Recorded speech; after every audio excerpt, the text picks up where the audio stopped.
Hey there, guys. All right, today we are finishing off the trilogy of the history in Girls und Panzer, ending it off with Der Film. Before we dive in, make sure you go and check out the links in the description box below. I would love it if you joined the Discord and followed me over at Twitch.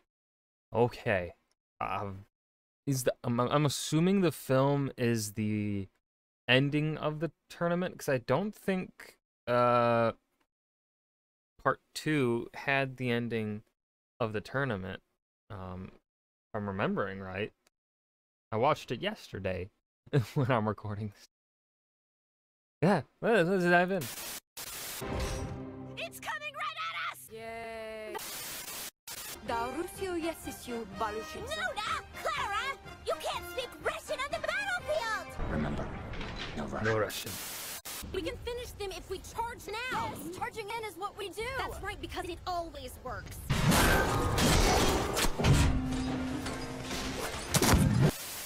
Mako, start going as if you're trying to run away but can't quite make it. What does that even mean? Some of you may remember that the history behind Girls und Panzer was one of the first real series I did here, if you could even call it that. And in celebration of 100,000 subs, / reaching the Patreon goal, / all of the comments, I have decided to finally do the history behind Der Film. But beforehand, I will reiterate my disclaimer from the original videos to the skeptics. I am really not an anime fan. In fact, this is the only series I have ever watched. And I will say that, objectively, the premise is very stupid. But I keep coming back to it because... You know, when a series, a show, a movie, whatever, if it, like, when it understands what it is, like in this case, Girls und Panzer, and how just absolutely sheer ridiculous this concept is, but they're aware of that, that's what makes it good. There are layers and layers of good historical references made in it, and you can tell the people who made it really cared. Even certain tank gods. And also, even with how stupid some of the physics are, it's just really fun to watch. And before you watch this one, if you haven't yet, I recommend you watch my historical analysis on the series first, because there's a lot of references and tanks explained there that I'm not going to mention here because I've already done them. I'll be focusing on elements that are more new to the movie. Also, a fair bit of the movie itself is just plot, which I'll probably just mostly skip over because it's not historical, and to be honest, the plot is kind of garbage. Also, I managed to find a dub of the movie for the clips, which I'm sure you'll all be very happy about. Yay! Don't worry, I'm also a fan of dubs, because when it comes to watching anime, specifically anime, like, let's be real, anime is fucking long, guys. I'm sorry, I don't want to sit and look at a screen to understand all that's going on in anime when animes go on for hundreds of episodes. Now, of course, you got the occasional, like Demon Slayer, which is actually very streamlined and just sticking to what the manga has. But like in the case of Naruto, the big ones, like Bleach is pretty long. It's not as long as some of the others I'm going to mention. I haven't watched Bleach yet. Bleach, fucking Hunter x Hunter, One Piece, Naruto, Dragon Ball, Yu-Gi-Oh! If you're going to watch those are long. I'm going to watch them dubbed so that I can be doing other things at the same time and still understand what's going on.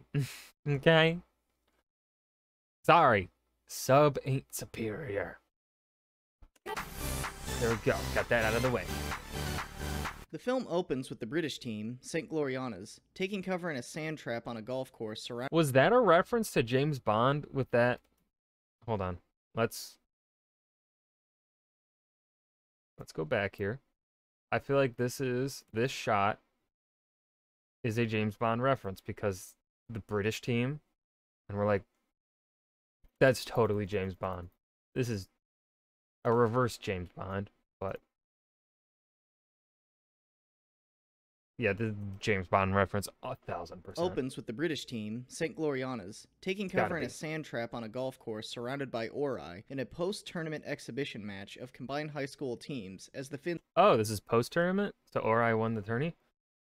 Because, yeah, I don't think he was talking about the plot in the parts 1 and 2. Watch from afar. More on them later. A referee Yokosuka P1Y plane is seen overhead watching the match.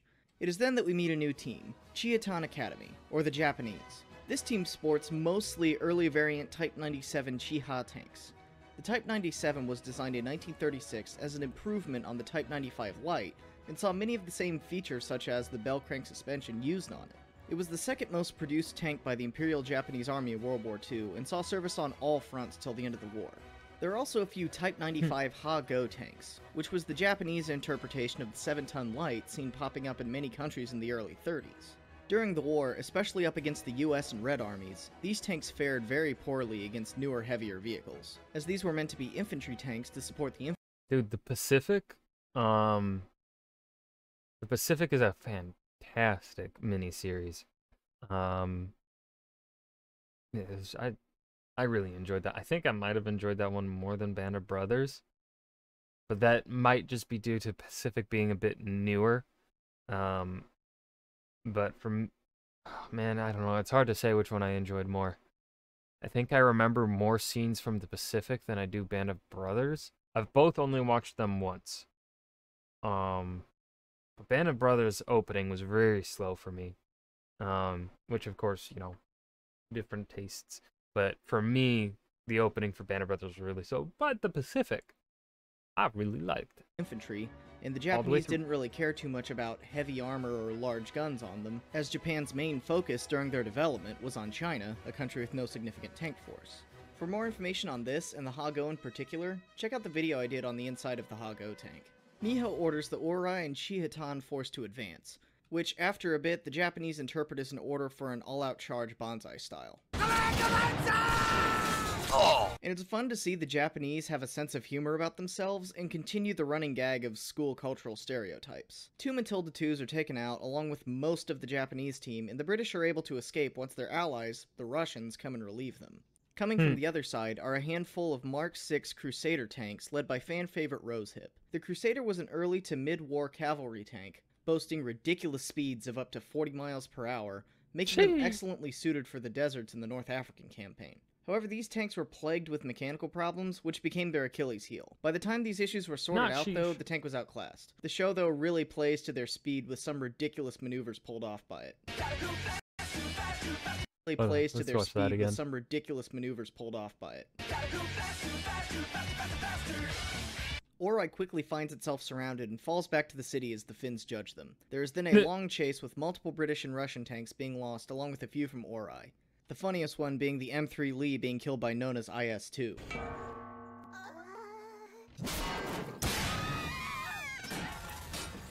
Damn, Nona's a cold bitch. And I guess I'll address this now. All the tanks are once again moving way too fast. You have infantry tanks speeding along with cavalry tanks at certain points. I know I mentioned this in my videos on the series, but the movie cranks the speed factor up to 10. Again, why? There are civilians? What the fuck? The girl in the Ha-Go hits her head on a World of Tanks reference when venturing into a no-fire zone, and there's a reference to Episode 3 with the Matilda on the lift. The KV-2 makes a short appearance before falling over and destroying itself right next to a D-Day reference. The battle ends with Ori defeated when the Panzer IV flag tank is taken out after a bit more chase, and the Finns continue to judge from afar. Then there's a fan service scene, because anime, where the characters discuss the coming semester. At the end, though, the president is called away and we are presented with the rising action of the story, which is basically this guy, Tankery Hitler, going back on his promise to keep Ori open if they won the high school tankery tournament in the series. So now the school's getting shut down again. Also, it's weird to see a guy in this series. I thought they just had some kind of female mitosis thing going on in this universe. On a side note, I can kind of see why the next series is the final one, because the writers of this series only do one story. Their series and film are the exact same story with a couple details changed around, and the finale is pretty close to the same thing too. I'm still gonna watch it all, though. All the crews go to tell their tanks goodbye as the Ministry of Education is set to take them all. But right in time, the Americans swoop in a Lockheed C-5M Super Galaxy transport plane and secure the tanks as if they were oil or something. They take Ori's tanks to keep them out of the Ministry of Education's hands in an operation dubbed I Shall Return, which is the quote from Douglas MacArthur upon his being forced out of the Philippines by the Japanese in 1941. The next day, everyone leaves the ship and it sails away to be decommissioned. Everyone is loaded onto buses and they are taken to a holding area.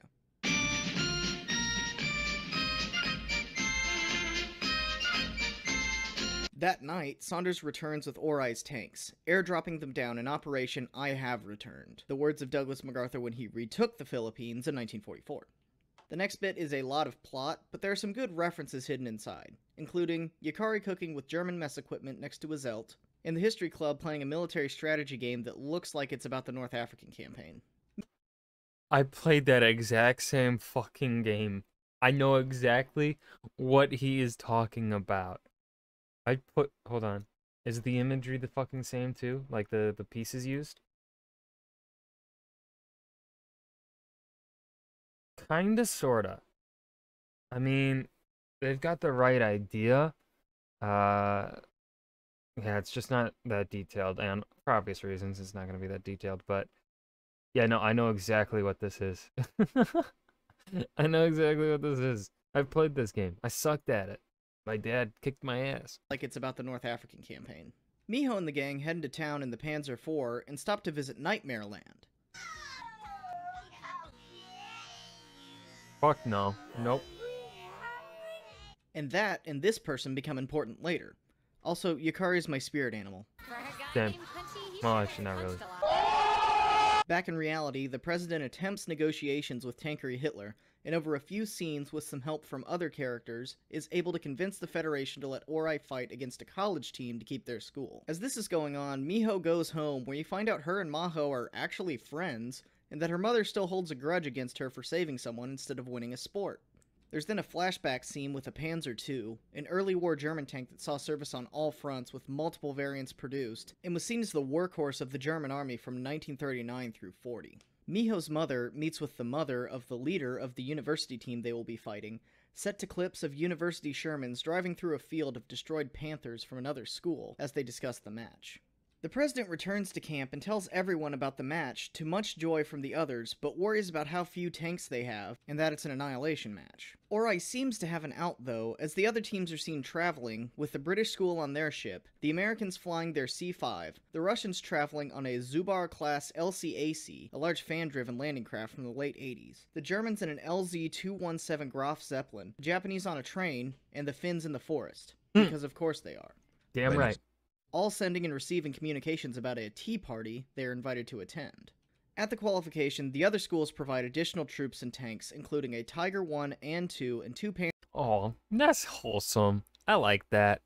I like that. Panthers from the Germans, various Shermans from the Americans, 2 T-3485s, an IS-2 and a KV-2 from the Russians, a Churchill, Matilda II, and Crusader from the British, a CV-33 from the Italians, a BT-42 from the Finns, and multiple Type 97 and Type 95 from the Japanese. The leaders from each team meet in a tent to discuss strategy, and Mini Stalin makes a Cold War reference, with Maho shooting her down. Each commander also makes a joke about what their attack plan would be according to the stereotype of their country's army.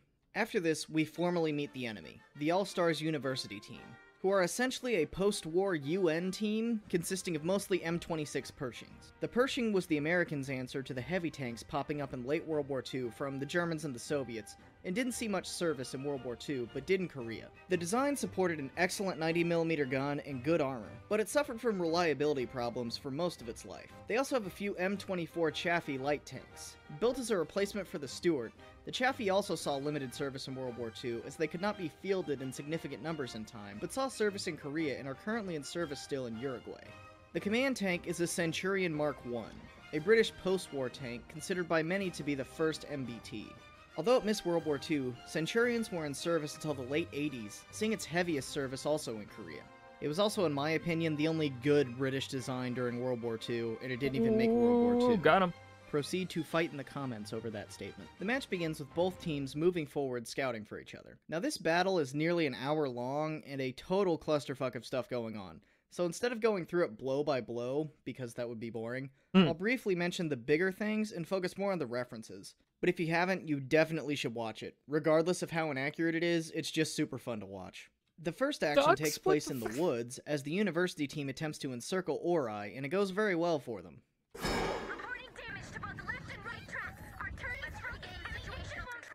Fuck this shit, I'm out. The center of Orai's force makes it to the top of a hill, where this happens, much to everyone's confusion. Yukari thinks it's a Sturmtiger, and the tanks are sent out to investigate. The hill force retreats, and in their chase, Clara and Nona go to the Great Gulag in the sky. Ratusha, it's been an honor to fight alongside you.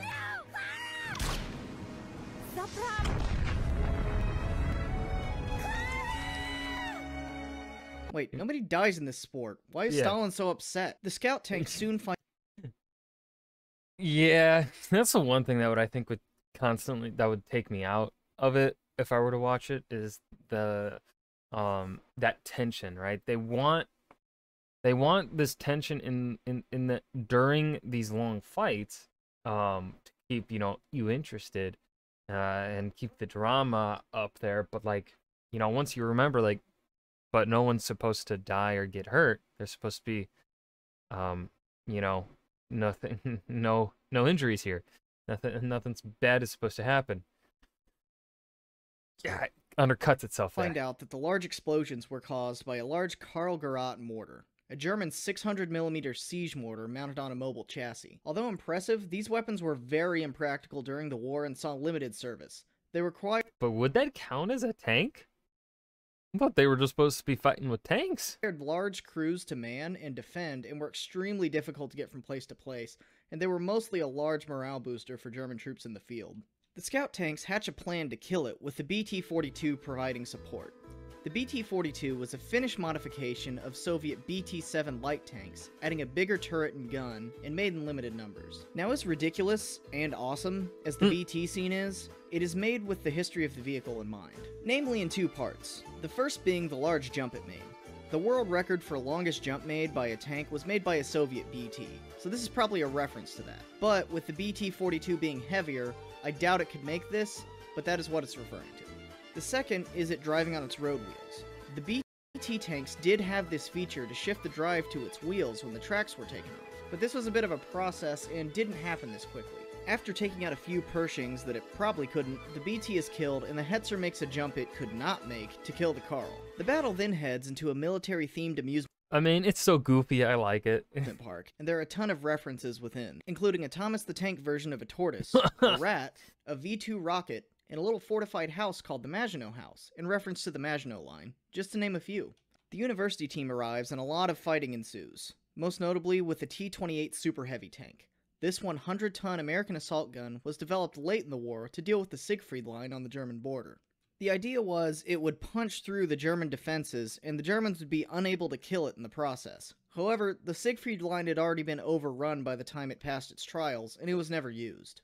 The Japanese team are seen hiding and waiting for the enemy to pass them before they attack, in reference to Japanese late war strategy in the Pacific of letting American troops land and move inland a bit before opening fire to maximize casualties. The university team manages to herd Ori into one spot and anime ensues. Then there's a lot of street fighting where the teams are whittled down, mostly by Alice going ham.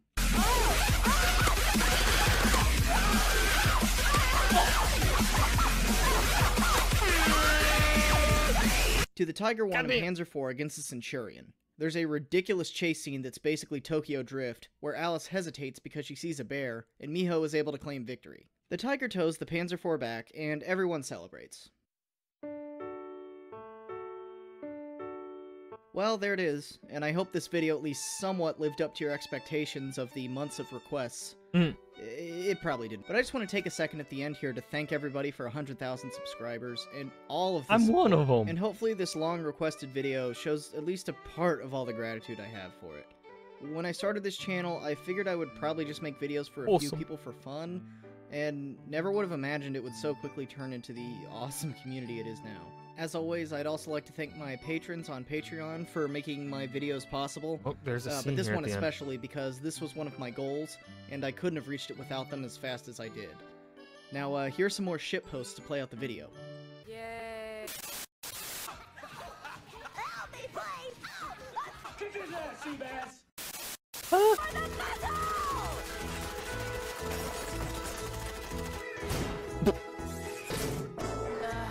Nope. Mission failed. We'll get 'em next time. Ferris wheel. Autism! We're surrounded, Geronimo! What should we do, Geronimo? My name is not Geronimo! Get between the buildings and don't worry about the culture is not your goddamn tank. Roger! Joe! Okay, I think that's good. And that was the History and Girls Unpanzerred film. I don't think there's any more of this series. I don't think there's a fourth video. Yeah, this was entertaining. This was good. You can definitely tell, like, you know, the film had less to it because it was kind of just repeating the series.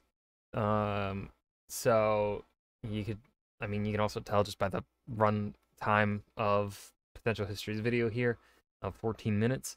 But I still enjoyed myself. I hope you guys did too. Remember to hit that like button and subscribe for more. And I will see you guys in the next video. Peace.